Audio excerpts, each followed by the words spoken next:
Mes bien chères sœurs, mes bien chers frères, partons du principe qu'aujourd'hui, j'ai aucune idée. Déjà de ce que je fais là, ensuite de ce que vous faites là.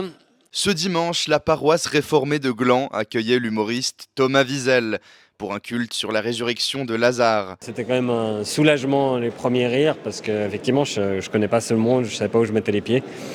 Mais au final, une fois qu'on est devant un public, certains réflexes reviennent. Il y a quelqu'un qui m'a montré son bébé en disant c'est son premier culte. J'ai dit vous inquiétez pas, moi aussi. Une initiative inédite mêlant foi et rire qui questionne la capacité de l'Église à se réinventer. J'essaie de comprendre pourquoi elles m'ont choisi et c'est précisé dans la description aussi.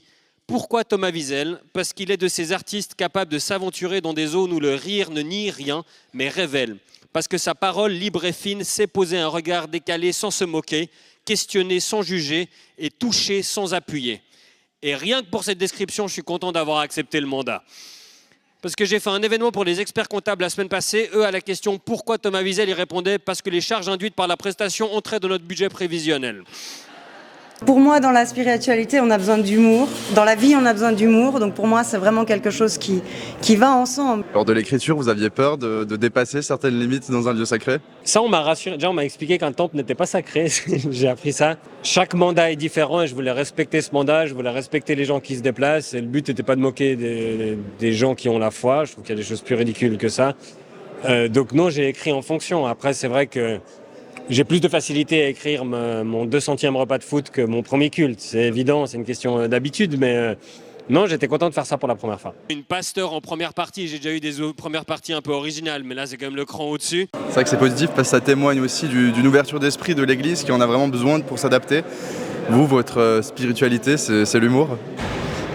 On peut dire ça, j'aimerais parfois avoir plus de spiritualité, je ne crois pas que c'est quelque chose qu'on puisse contrôler, mais effectivement, vous avez raison, c'est joli de la part d'une église d'oser faire ça. Je sais que pas tout le monde était d'accord, elles ont tenu bon, elles ont cru en ce projet, et je pense que le monde qui était là aujourd'hui et la réaction des gens montrent que l'ouverture est rarement pénalisée. Ce que je retiens de l'histoire de Lazare, c'est quelqu'un, Jésus, le J c'est le S. Je pense que Jésus avait de l'humour, que les prophètes dans l'Ancien Testament, ils provoquaient souvent, ils déroutaient. Donc non, moi je pense que c'est une bonne chose. Est-ce que vous pensez qu'on peut s'attendre à une augmentation des effectifs dès dimanche prochain ? Ça, c'est dans les mains de Dieu, pas dans les miennes. Moi, je gère la question de la mort en essayant d'y penser le moins possible et en espérant que ça arrive le plus tard possible. Un peu de la même manière que j'ai géré la question de la retraite de Roger Federer.